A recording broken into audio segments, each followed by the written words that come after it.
किस राइटर की औकात इतनी है कि एक सुपरस्टार को किडनैप करके ले जाके बंदूक सटा के उससे गाना गवा देता है। लोगों को बहुत अच्छा लगता है, अपनी टोपी किसी और के सर डाल दो, ठीक है। राइटर नया और पुराना होता है, राइटर बड़ा नहीं होता है। जो इंडस्ट्री है पूरी 100% सिंगर के हाथ में है। मेरे हर इंटरव्यू के बाद नीचे कमेंट में थोड़ा सा माहौल गर्म रहता है। तो जितनी बड़ी कंपनियां वो किसी न किसी स्टारों के चरणों में पड़ी हुई है। गाना कौन सा कब रिलीज होगा ये भी वो लोग तय करते हैं जो स्टारों को दिन भर में 75 बार सलामी ठोकते हैं। आप अपने 5 लाख के लिए परेशान नहीं है तो हम अपने 2000 के लिए कितना परेशान हो, क्यों होंगे। बड़ी बड़ी कंपनियां पैसा उन पे लगाती, जिन पे व्यू जाता है उन पे बिल्कुल नहीं लगाती जो अच्छा गाते हैं। अभी तया बतानी रजबू नहा के छोड़ी कलाई यहाँ सौदा सजा के घूमी आई तबले बहरिया से करब तू जबरी सोटी के पजरी खुली जाही टहबल कमरिया से। भोजपुरी इंडस्ट्री में हाईएस्ट राइटर का हाईएस्ट प्राइस है 5000 रुपया। वो भी हक से नहीं मांग सकता, किसी राइटर की औकात नहीं है कि स्टार को फ़ोन कर दे कि 10 गाना कर चुके हैं, 50,000 हमारे अकाउंट में डाल दीजिए। उस दिन आपको ये साबित कर दिया जाएगा कि इनके अंदर एटीट्यूड आ गया है, पैसे की बात करने लगे हैं, इनकी हिम्मत बहुत बढ़ गई है, इतनी गुलामी छाई हुई है। और बदला है इतिहास लिखने वालों ने हज़ारों का, पर किसी भी लिखने वाले की औकात नहीं बदली। ये आज के टाइम का सच्चाई है। गीत के अच्छे और ख़राब होने का पैमाना यूट्यूब तय करने लगा। और जो लोग हमसे लेजेंड थे, जो हम लोगों से बड़े थे, वो भी किसी न किसी के चरणों में ही पड़े थे। नमस्कार, प्रणाम। 2 गीतकार मेरे साथ इस वक्त मौजूद है, कुंदन जी और रोशन जी। सबसे पहले स्वागत है आप दोनों का भोजपुरी इंडस्ट्री का अवार्ड शो में। स्वागत है आप दोनों का, वो भी लखनऊ। बहुत बहुत धन्यवाद आपका हम लोगों का स्वागत करने के लिए। बेसिकली हम लोगों का स्वागत कोई करता नहीं, हम लोग पर्दे के पीछे के लोग हैं। और जितने लोग सुनते हैं हम लोगों को, हमको लगता है कि 10% ही लोग पर्सनली जान पाते हैं कि कोई कुंदन प्रीत है, कोई प्रिंस प्रियदर्शी है, कोई आज़ाद सिंह है, कोई श्याम देहाती जी हैं। तो हम लोगों को पब्लिक के सामने रखने में बहुत बड़ा सहयोग है, जो अब धीरे धीरे आप लोगों का होने लगा है। इसके लिए आपको सभी उन टेक्नीशियन की तरफ से जिनको पब्लिक नहीं देख पाती है, आप सभी मीडिया कर्मी भाइयों को दिल से धन्यवाद। क्या बात है। करिया सड़िया वाला जो गाना था वो भाई जी का था। गाना क्या सुपर हिट था, बहुत ज़बरदस्त था। स्वागत है आपका। चौकस भारत देखने वाले सारे जो भी दर्शक हैं उनको मेरा पैर छू के प्रणाम, और आपका भी, ताकि हम लोग जैसे मतलब पीछे के पर्दा के पीछे के कलाकारों को भी आप लोग दिखाते हैं और पहचान दिलाते हैं, तो सबको धन्यवाद। और अच्छा, एक चीज़ सबसे पहले पूछूंगा, इतने सैड सॉन्ग जो आप लिखते हैं, मतलब क्या है दिल में, इतना दर्द है, दुख है, कोई छोड़ के चली गई है, मतलब क्या है इतना सैड सॉन्ग आपको कहाँ से आते हैं और कैसे लिखते हैं आप? वो मेरी ज़िंदगी का हिस्सा रहा है।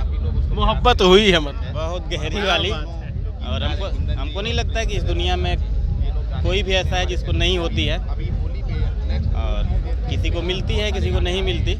और किसी पढ़े लिखे लोग ने कहा था कि शायर बनने के लिए इश्क का हो जाना बहुत ज़रूरी है, और शायर के मुकम्मल होने के लिए उस इश्क का खो जाना बहुत ज़रूरी है। वो दोनों हमारे साथ रहा है।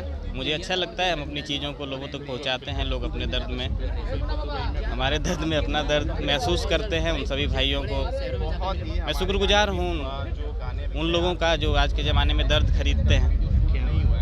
अच्छा, एक और चीज़ जानना चाहूँगा, सुपरस्टार के साथ गाना लिखना, सुपरस्टार की आवाज़ में गाना आना और दर्शकों का इतना प्यार मिलना आप दोनों के गाने को, कैसा महसूस होता है? जब आपको मेहनत करते हैं और मेहनताना मिलता है तो जैसा महसूस होता है, वैसे ही गाना को जितना प्यार मिलता है उतना वो महसूस होता है कि मेहनत सफल हो गया। आपको कैसा महसूस होता है दर्शकों से जब प्यार मिलता है और इतना ज़बरदस्त तरीके से आपका लिखा हुआ गाना संगीत के साथ जब लोगों के कानों में गूंजता है, तो कितना अच्छा महसूस होता है? बहुत खुशी होती है। एक गीतकार का जो सपना होता है वो यही होता है कि हमारी चीज़ें ज़्यादा से ज़्यादा लोगों तक पहुँचे, और पहुँचने के बाद ज़्यादा से ज़्यादा लोग पसंद करें। अभी तो गीत के अच्छे और ख़राब होने का पैमाना यूट्यूब तय करने लगा है। यूट्यूब जिस गाने के नीचे लिखता है 100, 200, उस गीत को अच्छा माना जाता है। जिसके नीचे किसी टेक्निकल कारण से, चाहे जो कोई भी कारण रहा हुआ, उसके नीचे यूट्यूब अच्छी रैंकिंग नहीं डालता तो उस गीत को फ्लॉप मान लिया जाता है। हम लोग उस पर बहुत ज़्यादा ध्यान नहीं देते। हम लोग जो नीचे का कमेंट आता है हम लोग इस चीज़ पे खुश रहते हैं कि लोगों को लगा कैसा। अच्छा, एक तीखा सवाल पे बात करते हैं। सिंगर गाना गाते हैं, राइटर लिखते हैं, लेकिन गाना अश्लील हो जाता है और सारा श्रेय जाता है राइटरों के ऊपर कि राइटर ने अश्लील गाना लिख के दिया तभी तो मैंने गाया है। तो राइटर जो गाने लिखते हैं, क्या राइटर खुद अपने क्रेडिट बेस पे गाना लिखते हैं कि कई बार सिंगरों का डिमांड होता है कि डबल मीनिंग में कुछ ज़्यादा ही डबल मीनिंग दी जाए ताकि लोगों को मिल सके मसाला? जैसे क्या है ना, यहाँ समस्या ये है कि लोगों को बहुत अच्छा लगता है अपनी टोपी किसी और के सर डाल दो, वो अपनी टोपी किसी और के ऊपर डाल दें। सच्चाई ये है कि अभी जो इंडस्ट्री है पूरी 100% सिंगर के हाथ में है आज के टाइम में। आज से कुछ पहले दशकों में होता था कि जब राइटर का, म्यूजिक डायरेक्टर का कुछ क्रेज हुआ करता था। आज के टाइम में नहीं है वो क्रेज, टेक्नीशियन का वो क्रेज बिल्कुल नहीं है। आप इंटरव्यू करते हैं, इंडस्ट्री को नज़दीक से जानते होंगे, हमें नहीं जानते अलग बात है। इतना आपको भी पता है कि आज के टाइम में टेक्नीशियन का क्रेज कितना है। किस राइटर की औकात इतनी है कि एक सुपरस्टार को किडनैप करके ले जाके बंदूक सटा के उससे गाना गवा देता है? संभव नहीं, असंभव है।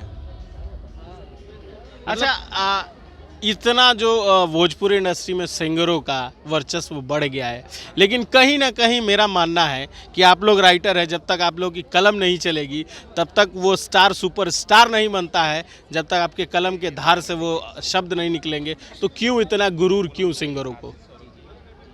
आप दोनों से जानना चाहूँगा कि सिंगरों को इतना गुरूर क्यों? अब इसका जवाब उन्नन भैया देंगे, बड़े हैं, हमसे सीनियर हैं। और ये गुरूर सिर्फ इसलिए है कि हमारी इंडस्ट्री में स्टारों की संख्या बहुत कम है। हमारी इंडस्ट्री में स्टारों की संख्या बहुत कम है। जो बड़ी बड़ी कंपनियां हैं ना, जितनी कंपनियां हैं नामी गामी, वो किसी न किसी स्टार के चरणों में पड़ी हुई हैं। जितनी कंपनियां हैं, आप समझ रहे हैं मैं जो बोल रहा हूँ, तो जितनी बड़ी कंपनियां वो किसी न किसी स्टारों के चरणों में पड़ी हुई है। और जो लोग हमसे लेजेंड थे, जो हम लोगों से बड़े थे, वो भी किसी न किसी के चरणों में ही पड़े थे। जो इस चीज़ के विरोध में है उसके साथ बड़ी समस्याएं हैं और मैं उस चीज़ का हिस्सा हूं। मेरा नाम कुंदन प्रीत है। मेरे हर इंटरव्यू के बाद नीचे कमेंट में थोड़ा सा माहौल गर्म रहता है। इसलिए नहीं कि मैं कुछ गलत बोलता हूं, इसलिए कि लोगों को सच बर्दाश्त नहीं है। भोजपुरी इंडस्ट्री की दुर्दशा सिर्फ इसलिए है कि यहाँ स्टारों की संख्या बहुत कम है। बड़ी बड़ी कंपनियाँ पैसा उन पे लगाती, जिन पे व्यू जाता है उन पे बिल्कुल नहीं लगाती। जो अच्छा गाते हैं, अगर अच्छे गाने वालों को प्रमोट किया जाए तो ऐसे बहुत सारे लोग हैं जो ये और इस बात को रोकते हुए एक बात बताएंगे कि भैया भी नए पारी का शुरुआत किए हैं और ये भी बहुत सारा गाना गाए हैं और गाना को बहुत प्यार दुलार भी मिल रहा है। गाना के एक दो नाम बताइए ताकि आप दर्शक नहीं, अगर गाना आपके पास है, अगर रिलीज कर जाए, डर नहीं हो। अरे चोरी का तो डर भोजपुरी में लगातार बनल बा। अगर भोजपुरी में गाना चोरी करे हुआ डर नहीं खे आ गा सकत नहीं, तो हम चाहम कि 2 शब्द आपके मुंह से नया पारी जो शुरुआत होता है। मेरे 3-4 गाने रिलीज हुए हैं और एक गाना है उसमें, अरे अभी तया बतानी रजऊ नहा के छोड़ा कलाई यहाँ सौदा सजा के। अभी तया बतानी रजऊ नहा के छोड़ी कलाई यहाँ सौदा सजा के। घूमी आई तबले बहरिया से करब तू जबरी सोटी के पजरी खुली जाही टहबल कमरिया से। क्या बात है। एक आखिरी सवाल, आने वाले टाइम में आप दोनों का कौन कौन सा प्रोजेक्ट मार्केट में आने वाला है और किस किस के साथ आने वाला है? सिंगल आपका तो आने ही वाला है, उसके साथ किस किस के साथ आपके गाने आने वाले हैं? देखिए, लगभग मैं इंडस्ट्री में लगभग 90% स्टार लोगों के साथ काम करता हूँ। सबके बक्से में कुछ न कुछ गाने बंद हैं।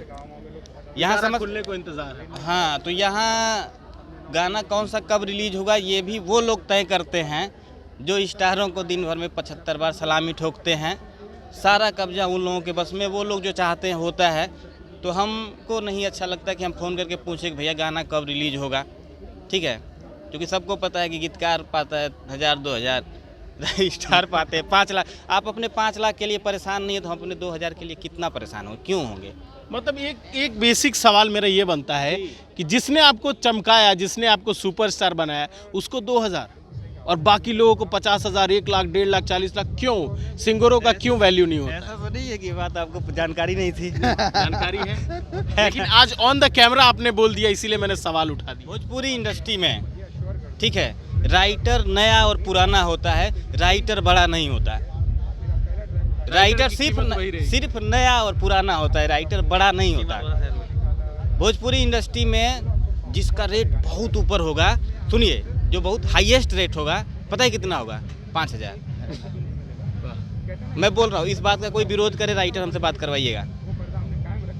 भोजपुरी इंडस्ट्री में हाईएस्ट राइटर का हाईएस्ट प्राइस है 5000 रुपया। वो भी हक से नहीं मांग सकता, किसी राइटर की औकात नहीं है कि स्टार को फ़ोन कर दे कि 10 गाना कर चुके हैं, 50,000 हमारे अकाउंट में डाल दीजिए। उस दिन आपको ये साबित कर दिया जाएगा कि इनके अंदर एटीट्यूड आ गया है, पैसे की बात करने लगे हैं, इनकी हिम्मत बहुत बढ़ गई है, इतनी गुलामी छाई हुई है। तो एक बगावत क्यों नहीं शुरू होती है, एक एसोसिएशन क्यों नहीं बनता? क्योंकि गायक सब लोग एक साथ हो सकते हैं, तो क्यों राइटर एक साथ नहीं हो सकते? कहाँ गायक सब लोग एक साथ है? दो चारों को छोड़ के तो सब लोग एक दूसरे के पीछे, जाति धर्म में तो बटिए न गइल बा। हमारी इंडस्ट्री का हाल क्या है कि यहाँ हर कोई किसी न किसी के पीछे पड़ा है।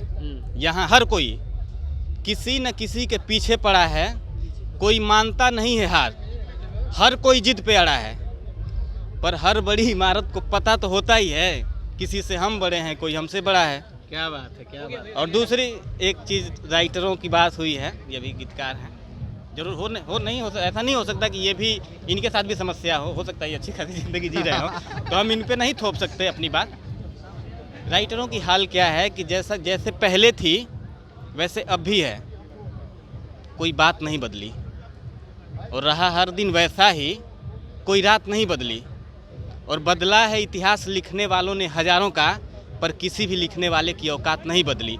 ये आज के टाइम का सच्चाई है। चलिए, हमसे बात करने के लिए आप दोनों का बहुत बहुत शुक्रिया।